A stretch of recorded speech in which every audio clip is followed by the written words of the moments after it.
All right, so go through a few questions from my email. All right, here we go. Do you offer coaching for just PEDs? No, I don't think that's not the base of what you need. PEDs is like icing on the cake, or even actually the sprinkles on the cake and like decorations.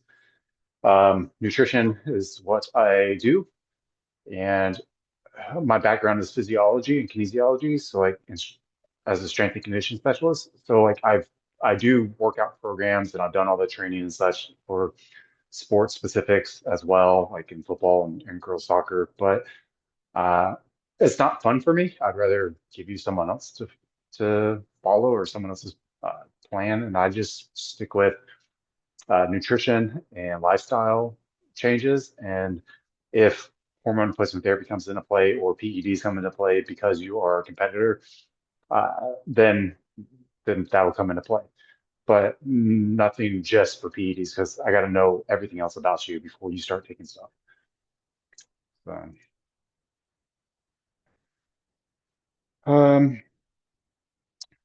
can you explain carb cycling to lose weight while on TRT? Yeah, man, it's just days that you have some days that you go higher on carbohydrates, some days you go lower. So if your moderate days are 200 grams of carbs, on your high days, I would go like 500 grams of carbs.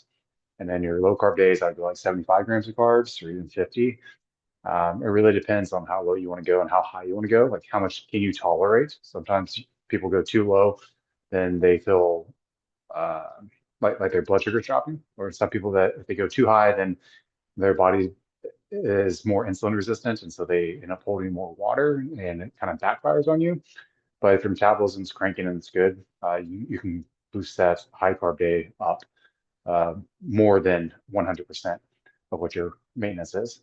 But it depends on what type of person you are, right? So like you can either have your high days on your training days of legs or back, chest, whatever your lagging body part is. I prefer to have my hard carb days on the day before those lagging body parts because you want it to be able to be used and stored as glycogen for that workout. Uh, some people will save the majority of their carbohydrates if they're going to be a high day on the leg, like let's say a leg day, they're going to save the majority of the carbohydrates if it's a high day after the leg workout to try to replenish as much as possible because the lagging body parts that are really large, so back, legs, the you're going to be your body's going to be more like a sponge, assuming you're insulin sensitive and you can uptake that glucose really well. So it's kind of up to you. And then the low carb days, I would usually do like on an arm day or shoulder day, and then your off days, I would just stick with maintenance. Um, but some people they'll do a high day on your off day so that you can restore the glycogen, but you don't become depleted of glycogen in like one workout. So you have to do like multiple days of like low to no carb to while training intensely to deplete your glycogen. It's not that easy. So your body stores a lot of carbs in your muscle and in your liver, and the more muscle you have, the more carbs you're going to store. So um, usually you would do like a low day, low day, high day, moderate day, low day, like high day, low day, moderate day. So it's kind of like whatever fits your training program and your lifestyle. Um,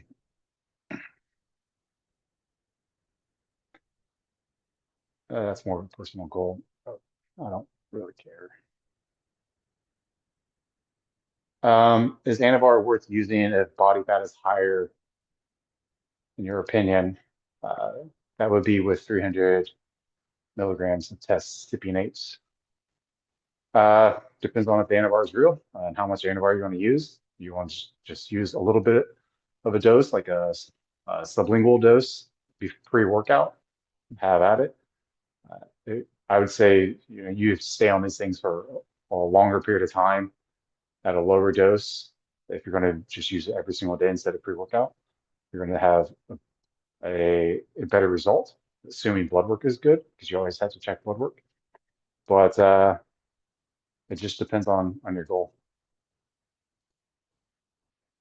Let's see.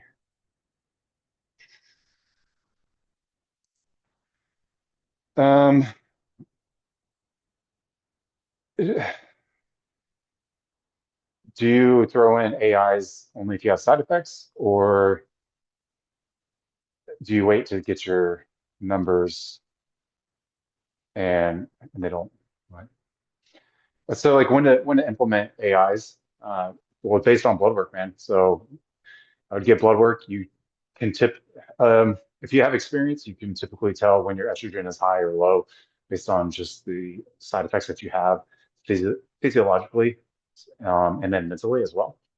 So just get it checked, and then I would say everyone's a little bit different on how they metabolize these drugs, or even how much they aromatize and convert.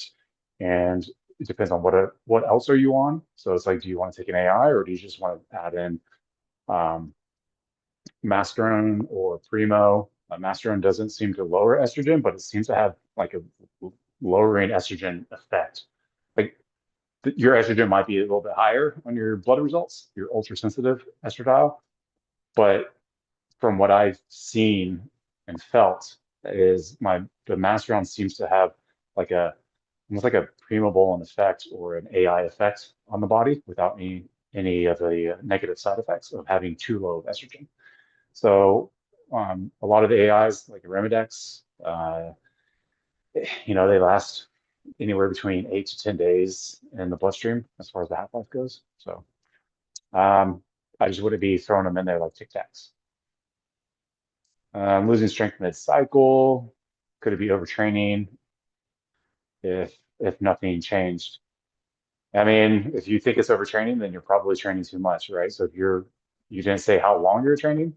So um, I mean, if you're training 7 days a week, then yeah, you're not going to get the stimulus that you got on the you just progressively are getting like this negative linear effect if you have high intensity days over and over again because you can't compound that intensity as you continue to not take days off. Now you can throw in like deload days where you're just like a pump day. So like what John Meadows would talk about. I mean, just go in there, get a nice pump, and then leave. Get some steps in, sit on a bike, whatever you want to do in the gym. Just to get in the gym, I know it's therapy for a lot of people, but don't go balls to the wall training. You can't do that over and over again with intensity because your CNS will start to get fried. So you'll have kind of like a lack of energy, irritability, unable to sleep, um, digestive issues. So if you see those effects, these adverse effects start to compound, you're you're overtraining for sure. And they say, oh, well, you don't overtrain, you just undereat. Well, if your CNS is so fried and your cortisol is through the roof 24/7, you're not going to be able to digest your food well. So yeah, that's called overtraining. And that's going to cause you to not eat enough. So you can't eat enough because you're overtraining. So the problem is overtraining. It's not that you have not eaten enough. It's just that you're overtraining. So whoever came up with this idea of saying you cannot overtrain, you can uh, that you're just under eating. They don't know what they're freaking talking about. They don't know like physiology, like human biology. So yeah, man, just take some rest. Take a rest day every now and then, or just take a pump day. Again, just get in there, give a nice little pump, get that nice dopamine hit, and then leave. What's your opinion on EQ? Why is it all drug questions? Um, it is what it is, man. It can lower estrogen, just like how Primobolan does. Seems to make a lot of people more vascular. It is a horse like horse drug, pretty much. Horses don't take a lot. It's meant for them. As humans, we have to take a lot more when we're talking about like body weight to milligram. But I don't mind it. Increases red blood cells, so I I don't think it's going to cause cause clotting and stroking. I that's dependent on other factors within your red blood cell and the protein within your red blood cell. And I don't, so it might make your blood a little bit more viscous, thicker, but thicker blood doesn't mean clotting. So it just means that it moves slower and then your body has to pump harder to move it around, which then could lead to other heart issues, but not, I mean, maybe like a um, LVH, like a less ventricular uh, hypertrophy. So possibly, right? So, all right. Went to the ER last night for dizziness and nausea, gave me an EKG, noticed some abnormalities. After explaining family history of heart disease and the use of anabolics, offered to admit me so I could get an echocardiogram and a stress test, make sure I was good. Spent the night, got the echocardiogram in the morning, everything was normal. I did a stress test, and the results came back normal. In fact, the text said I was in excellent physical shape when the doctor came in and tells me my labs look good and the echo stress test looks good, but there's one problem that the kept readings have an inverted T wave. Normally inverted T waves means myocardial ischemia or some type of defect, blockage, high blood pressure, valve issue. Doctor told me I can drink coffee and go to the gym and keep doing what I'm doing. I even asked him about steroids, and he said that he doesn't believe that steroids have anything to do with inverted T waves. He referred me to a cardiologist. Follow up to see if they can figure out why I'm getting these readings. Have you heard of this? Should I be worried? I don't know, man. I am not a cardiologist. My experience and background is not in cardiology. I would go get to the cardiologist, see what he says, do whatever other test he says, get a fFMRI, um, maybe get a calcium score, see what that does. Um, yeah, man, I don't know. Yeah, so I was using a coach, but I stopped for now because I understand the basics. Thinking about opening my own business, so I've been becoming more and more frugal lately in order to save up. Chicken breast, lean beef, ground turkey are all expensive where I am. I got a bag of chicken quarters today, drumsticks and 5 pieces for $10. Huge value bag. I look on the back and it says 20 grams of protein, but 20 grams of fat per 4 ounce. How do I weigh that? That's not that's not bone included, is it? Anyways, I was thinking of just eating rice or what? Eating eggs, rice, chicken, and beef here and there to grow since this is much cheaper. Do you think I can get away with this? What is your opinion? I don't know what you bought, man. Sounds like you got chicken with skin on it. So, um, yeah, man, just pull the skin off, is it frozen? If it's a frozen bag, let it thaw out. Take the skin off. But take the bones out and then weigh because you're only weighing the meat, man. Bones don't have any won't add any of the fat or protein on there. They're not adding like bone marrow or the collagen from the bone. That's just the weight. So you're paid $10 for a value bag because you're buying the weight of the bones. I suggest that you just go and if you have enough money, it costs like 100 and something bucks. Maybe like $100 or 100 and whatever if you get like a different membership for Sam's Club or Costco or BJ's or whatever. Um, but you're starting your own business. I think if you get like your EIN number, you can go to Restaurant Depot, like where all the restaurants buy their foods, and you can get like an even better deal than Costco and Sam's Club.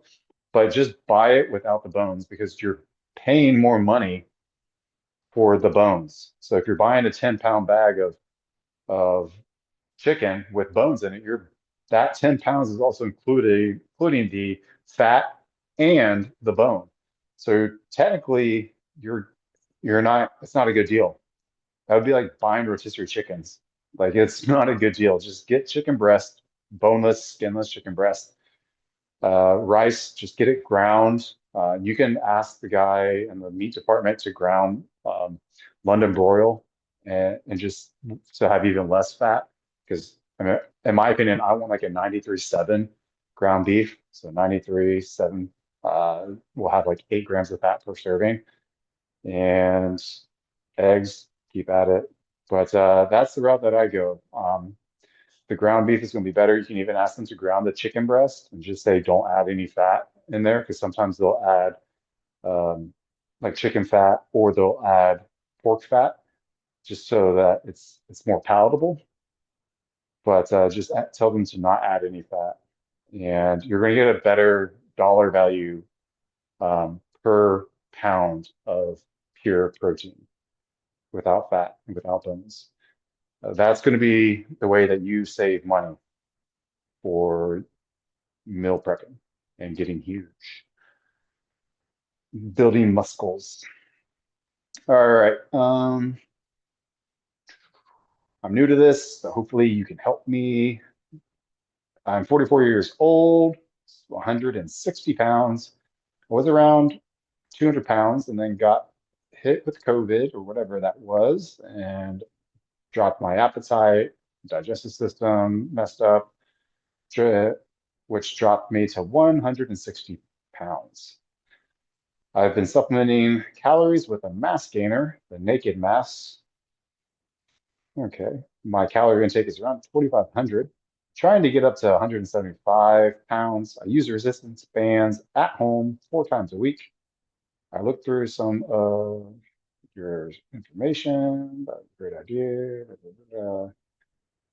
Any information, advice would be much appreciated. Thank you. Um, Yeah, I mean, you can do a mass gainer. I would just buy, I think they're kind of a waste of money, in my opinion, unless you have, no, they're just a waste of money. I would just buy your protein separate, so like a whey protein isolate, or if you're going to be kind of out and about, like let's say you have a labor intensive job, buy a protein blend. So whether it has like an egg protein in there, whey protein, concentrate, isolate, casein, and then buy a carbohydrate powder.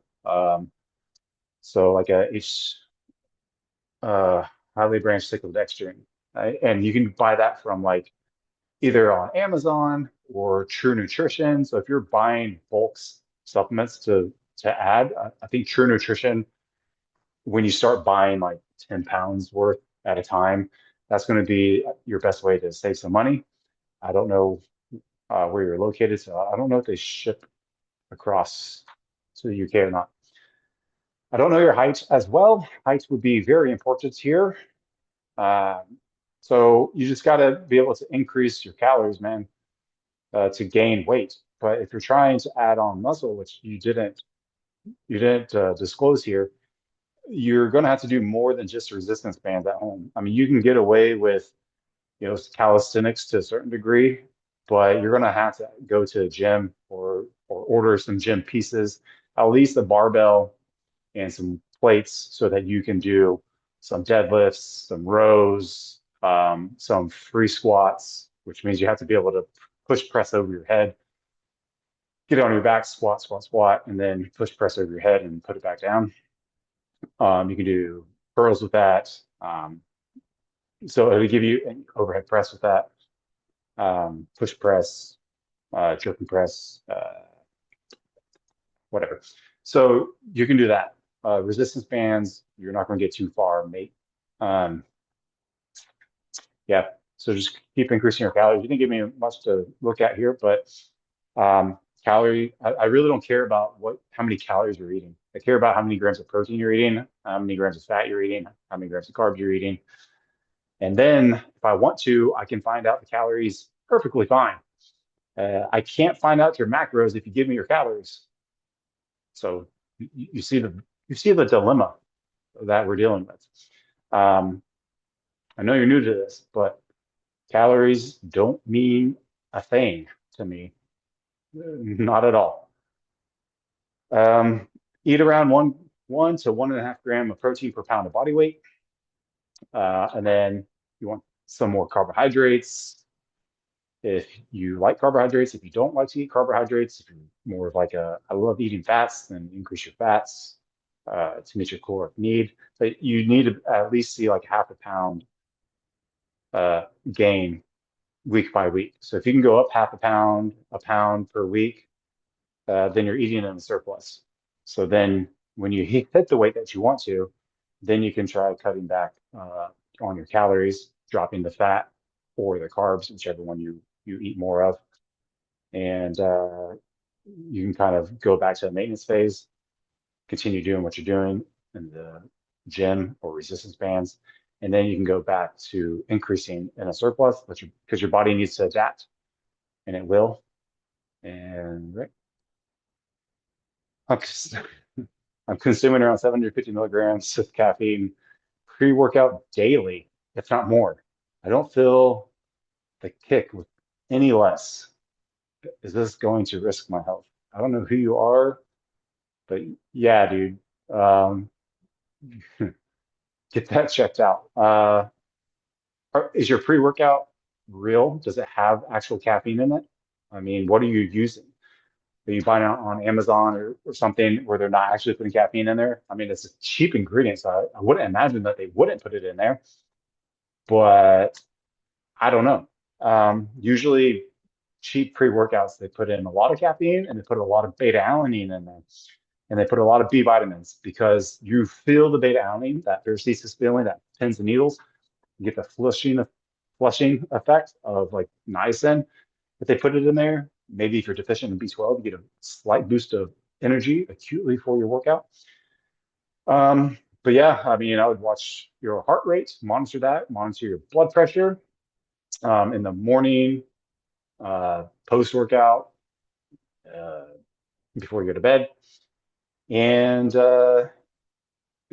you might need to take a rest off of caffeine. Your adenosine receptors might be uh, resistant now. They might just be like, what's the word I'm looking for?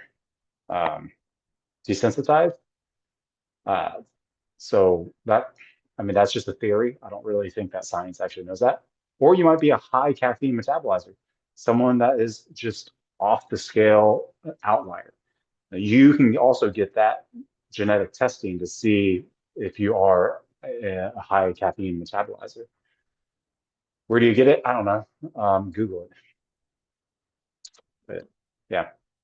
And it's all during one bolus, a 750 milligrams or more bolus shot of caffeine. I could see throughout the day. I'm totally fine with that throughout the day.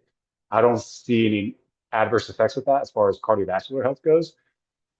Um, because again, the threshold for the FDA of like caffeine is like in the thousands of grams.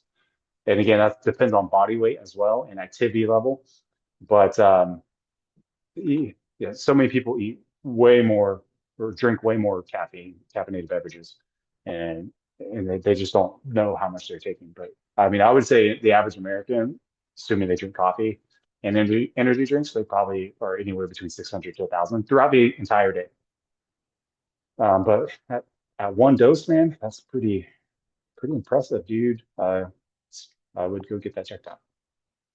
So, um, can I add TRT for adding weights? I have a buddy, he's jacked and he's 47, and he says all he takes is TRT. I guess he talks about feeling better, has a better sex drive, and he's working out and getting bigger. Do you need TRT? Like, do you need testosterone? And then how much testosterone will you need to get to uh, a level that puts you back at optimal health? Not just like, oh, this is standard TRT, 175 milligrams a week. No, everyone's different. I've seen it go anywhere between 75 milligrams a week up to 250 milligrams a week. And some people's total testosterone needs to be around 700 to 1,000, and they feel great there. Anything else less, they don't feel great. Anything more, they feel great, right? I mean, you saw my blood work on, if you go back on, I talked about my blood work. I mean, I'm at like over 3,000 total test. And so I feel great on it. Uh, my total testosterone blood levels is over 3,000. I'm not taking 3 grams of test per week. So yeah, just get your blood test and see where you're at hormonally and all of your hormones, and talk to a doctor and get on it if you need to. I don't know, man. If you don't need it, you don't need it. Your diet probably sucks. I would focus on your diet and training program and lifting techniques, and if those suck, get those in order first, and you should be all right. Uh, should I be bulking or cutting right now? I used to lift 225 pounds on a bench press. I'm currently 20 years old, but taken off the gym. Been off the gym for like 1.5 years. Been eating junk food. Basically fell off of my training. Currently, I weigh 250 pounds, and I tried lifting at the gym and can barely even lift the bar. So I basically lost my strength. What should be my plan right now to get my strength back? You should just go ahead and start cutting. Get rid of that body fat because if you go in a bulk right now, you're not going to have any insulin sensitivity, so you're probably just going to get fatter. And you want to be primed and ready to intake all that nutrients, all the protein, all the carbs. So I would say just make a dramatic change in your diet and increase physical activity. Doesn't matter how much weight you lift, kind of doesn't. You can make 30-pound dumbbell chest press just as difficult as a 130-pound chest press.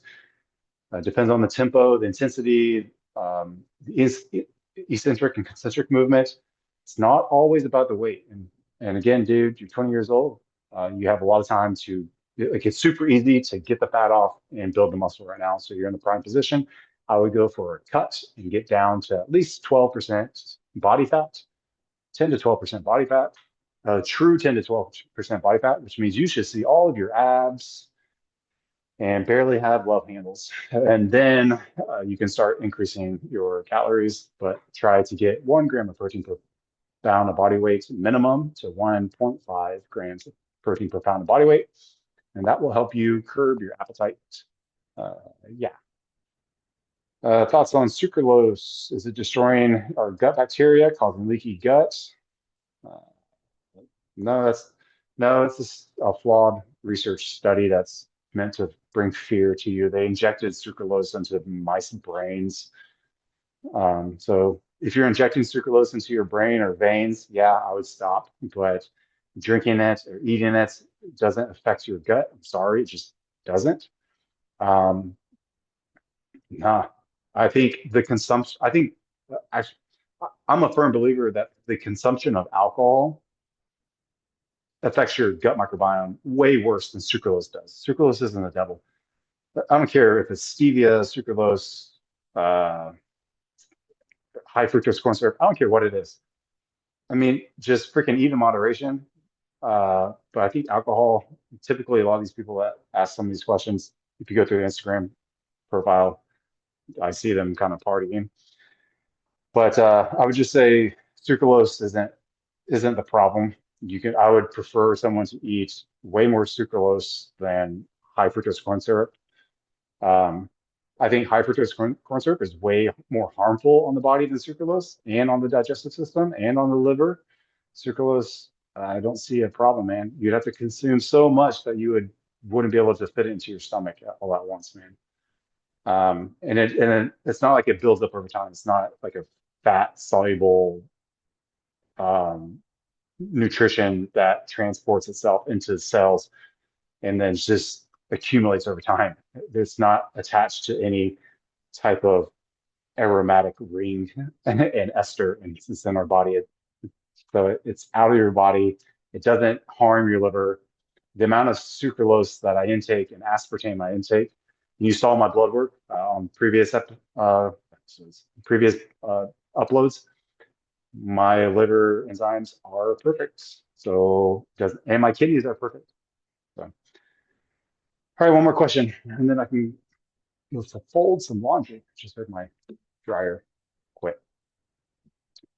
Um, and I get notified. Don't you like that when you have your appliances, the smart appliances, and it lets you know whenever they're done or like when they need to be cleaned? Awesome. And they talk to one another. All right, carb cycling question. I already answered this, man. It really depends on how you want to eat your carbs. If you want to do, I prefer the high carb day, the day before my lagging body part, or legs or back or chest or whatever I'm going to be doing.